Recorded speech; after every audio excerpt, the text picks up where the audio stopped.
Polytechnic पाठशाला में आप सभी का स्वागत है।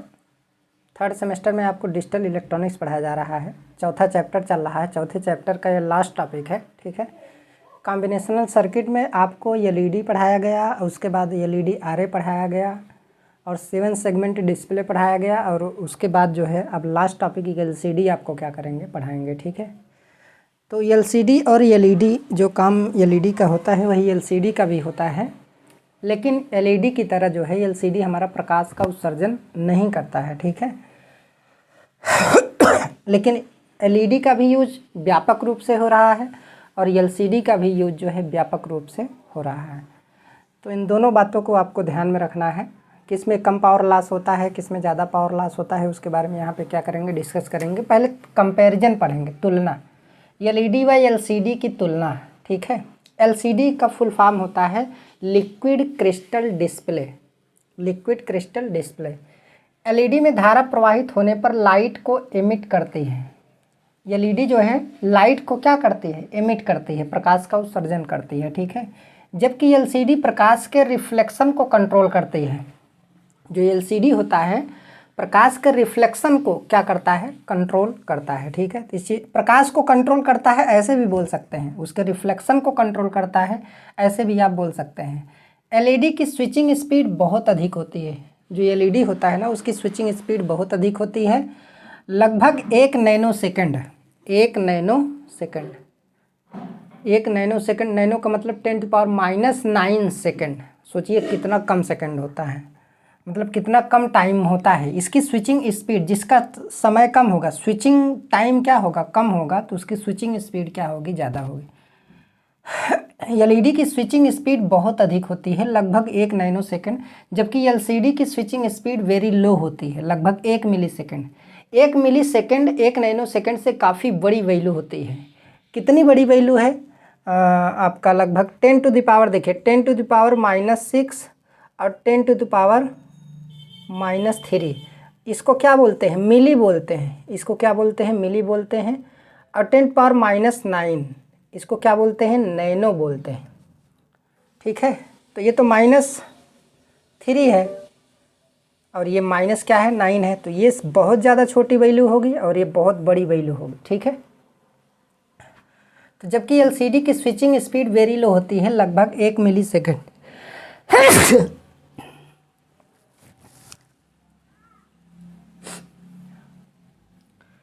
एलईडी में पावर लॉस बहुत अधिक होता है। जो एलईडी होती है ना उसमें पावर लॉस बहुत अधिक होता है, जबकि एलसीडी में पावर लॉस क्या होता है, लेस होता है।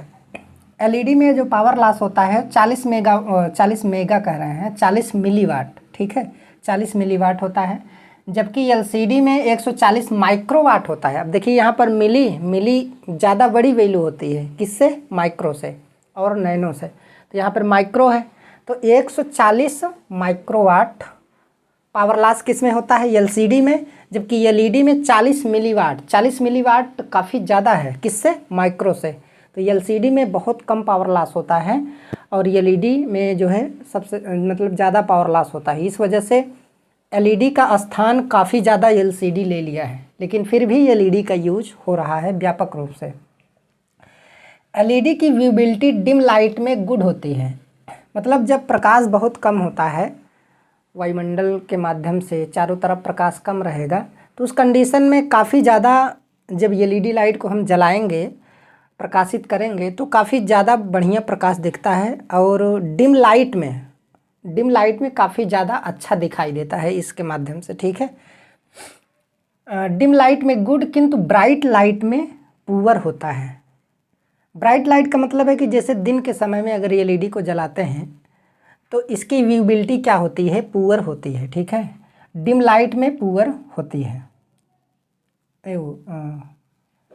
ब्राइट लाइट में क्या होती है, पुअर होती है। ब्राइट लाइट का मतलब है कि जैसे प्रकाश है, अगर उस कंडीशन में एलईडी को हम जलाते हैं तो उस कंडीशन में हमारी विजिबिलिटी क्या होती है, पुअर होती है एलईडी के केस में, ठीक है।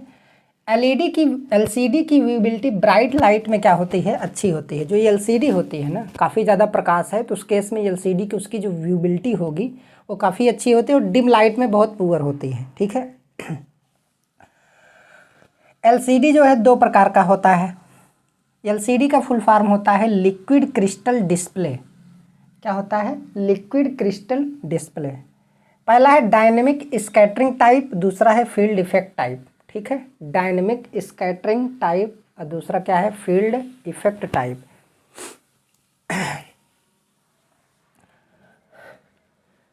तो डायनेमिक स्कैटरिंग टाइप में क्या है कि दो ग्लास शीट्स के मध्य में लिक्विड क्रिस्टल मटेरियल रखा जाता है, इसीलिए लिक्विड एलसीडी मतलब लिक्विड क्रिस्टल डिस्प्ले बोला जाता है, क्योंकि दो ग्लास शीट के बीच में क्या रखा जाता है?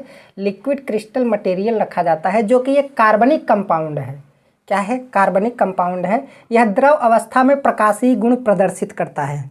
जो लिक्विड क्रिस्टल होता है, जो दो ग्लास शीटों के मध्य रखा जाता है, वो क्या काम करता है? वो प्रकाशीय गुण प्रदर्शित करता है। किस केस में? लिक्विड के केस में।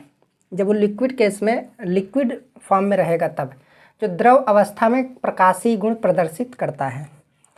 अगला है ग्लास शीट्स में अंदर की तरफ ट्रांसपेरेंट कंडक्टिव कोटिंग की जाती है। देखिए, ये हमारा ग्लास शीट्स है, ये ऊपर वाला देख रहे हैं ना, एक ग्लास शीट्स है और इसके अंदर जो है लिक्विड क्रिस्टल रखा गया है इतने स्पेस में। ठीक है, और इसी ग्लास शीट्स के इंटरनल सरफेस पे जो है कंडक्टिव कोटिंग की जाती है, जो इलेक्ट्रोड का काम करता है। ठीक है, वही लिखा गया है कि ग्लास शीट्स में अंदर की तरफ ट्रांसपेरेंट कंडक्टिव कोटिंग की जाती है, जो इलेक्ट्रोड का कार्य करता है। तो वो यहाँ पर देखिए, ये कोटिंग की गई है, ये सभी, ये किसका काम कर रहा है? इलेक्ट्रोड का काम कर रहा है। इलेक्ट्रोड एक कंडक्टर मटेरियल होता है और इसी इलेक्ट्रोड पे हम सप्लाई देते हैं। कौन C supply? Electric field apply करते हैं, ईएमएफ प्रोवाइड करते हैं। ठीक है, तो ग्लास शीट्स के अंदर की तरफ ट्रांसपेरेंट कंडक्टिव कोटिंग की जाती है, जो इलेक्ट्रोड का कार्य करते हैं। जब सेल के अक्रॉस टर्मिनल पर, अब ये सेल हो गया एक प्रकार से क्या हो गया? सेल हो गया। जब दोनों इलेक्ट्रोडों के मध्य ईएमएफ प्रोवाइड करते हैं, आप ऐसे भी बोल सकते हैं, या फिर आप बोल सकते हैं कि जब सेल के अक्रॉस टर्मिनल पर ईएमएफ प्रोवाइड किया जाता है, तब इलेक्ट्रिक फील्ड के प्रभाव से उत्पन्न प्रकाश सभी दिशाओं में स्कैटर हो जाता है और यह डायनेमिक स्कैटरिंग कहलाती है।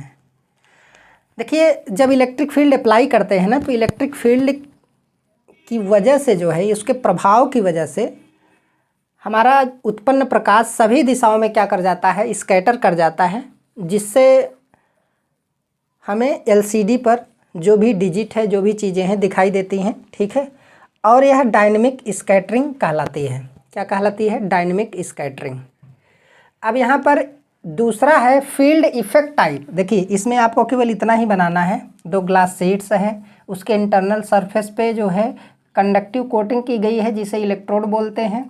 हम डीसी सप्लाई इसी पर अप्लाई, एसी सप्लाई इसी पर अप्लाई करेंगे। ठीक है, और ये हमारा लिक्विड क्रिस्टल है।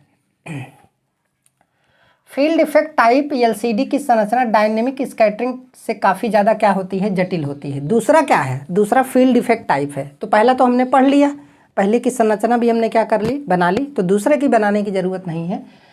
फील्ड इफेक्ट टाइप एलसीडी की संरचना डायनेमिक स्कैटरिंग से काफ़ी क्या होती है? जटिल होती है। और फील्ड इफेक्ट में पावर लॉस क्या होता है? लेस होता है। फील्ड इफेक्ट टाइप एलसीडी में पावर लॉस कम होता है, किसकी अपेक्षा? किसकी अपेक्षा? डायनेमिक स्कैटरिंग की अपेक्षा। डायनेमिक स्कैटरिंग की अपेक्षा फील्ड इफेक्ट में पावर लॉस क्या होता है? कम होता है। हालांकि एलईडी से तो कम होता ही है, लेकिन डायनेमिक स्कैटरिंग टाइप की अपेक्षा जो है फील्ड इफेक्ट टाइप में पावर लॉस क्या होता है? कम होता है। तो ये इसकी संरचना काफ़ी जटिल होती है, लेकिन पावर लॉस इसमें और ज़्यादा क्या हो जाता है? कम हो जाता है। तो इस चीज़ को आपको क्या करना पड़ेगा? ध्यान देना पड़ेगा। ठीक है, तो यहाँ पे हमने आपको कंपैरिजन भी बता दिया, और दो टाइप का होता है उसके बारे में भी हमने क्या कर दिया? रिप्रेजेंट कर दिया। एलसीडी काफ़ी ज़्यादा यूज हो रहा है, तो लेकिन अगर कंपटीशन की बात की जाए तो इतना आपके लिए क्या है? पर्याप्त है। इससे ज़्यादा आपके कंपटीशन में भी नहीं पूछा जाएगा, बस केवल इतना जानना ज़रूरी है। और कंपटीशन में पूछे जाने वाली चीज़ें क्या है? एलईडी के बारे में तो काफ़ी ज़्यादा पूछा जाता है, लेकिन एलसीडी के बारे में केवल एक ही चीज़ पूछी जाती है। एलसीडी, इसका full form liquid crystal display. तो जहाँ जहाँ एलईडी का यूज होता है ना, वहाँ वहाँ आप जो है एलसीडी का भी क्या कर सकते हैं, यूज कर सकते हैं, और होता भी है, ठीक है। और मेन डिसएडवांटेज जो है एलईडी का यही है कि उसमें पावर लॉस क्या होता है, बहुत ही ज़्यादा होता है। इस वजह से एलसीडी का हमको यूज करना पड़ रहा है। और एलसीडी और बहुत सारे वर्क्स में काम आती है, ठीक है। तो इतना आपके लिए काफ़ी है। और ये जो चौथा चैप्टर है ना, चौथा चैप्टर आपका यहीं पे क्या हो जाता है, समाप्त हो जाता है। अब पांचवा चैप्टर जो है आज ही पढ़ाएंगे हम। पांचवा चैप्टर वो भी है आपका फ्लिप फ्लॉप। फ्लिप फ्लॉप आज ही इस फ्लिप फ्लॉप को हम क्या कर देंगे, कंप्लीट कर देंगे 2-3 लेक्चर में, ठीक है। बहुत ज़्यादा सिलेबस आपके डिजिटल इलेक्ट्रॉनिक्स में नहीं है। मैंने पीछे भी बहुत सारी चीज़ें बहुत अच्छे ढंग से पढ़ाई हुई हैं। बस ये है कि आप लोग वीडियो को शेयर और लाइक नहीं करते हैं, ठीक है। ज़्यादा से ज़्यादा लोगों तक इस वीडियो को पहुंचाइए। चौथा चैप्टर आपका कंप्लीट हो गया है। इसके बाद पांचवा चैप्टर हम क्या करेंगे, स्टार्ट करेंगे, ठीक है। तो एलसीडी और एलईडी में अभी मैंने जितना आपको पढ़ाया उतना ही काफ़ी है। 7 सेगमेंट डिस्प्ले जो है सबसे ज़्यादा यूज किया जाता है, मतलब सबसे ज़्यादा पूछा जाता है, यूज तो किया ही जाता है। सबसे ज़्यादा 7 सेगमेंट डिस्प्ले पूछा जाता है। एलईडी पूछी जाती है लेकिन कम पूछी जाती है। सबसे ज़्यादा 7 सेगमेंट डिस्प्ले पूछा जाता है, ठीक है। और एलसीडी भी पूछी जाती है, तो इसलिए एलसीडी और 7 सेगमेंट डिस्प्ले आपको पता होना चाहिए। और एलईडी के बारे में तो सभी लगभग लोग जानते ही हैं। आजकल घरों में एलईडी लाइट ही यूज की जा रही है। एलईडी के बल्ब आ रहे हैं, ट्यूबलाइट्स आ रही हैं, तमाम सारी चीज़ें एलईडी के ही हैं। तो आज का क्लास यहीं तक, धन्यवाद।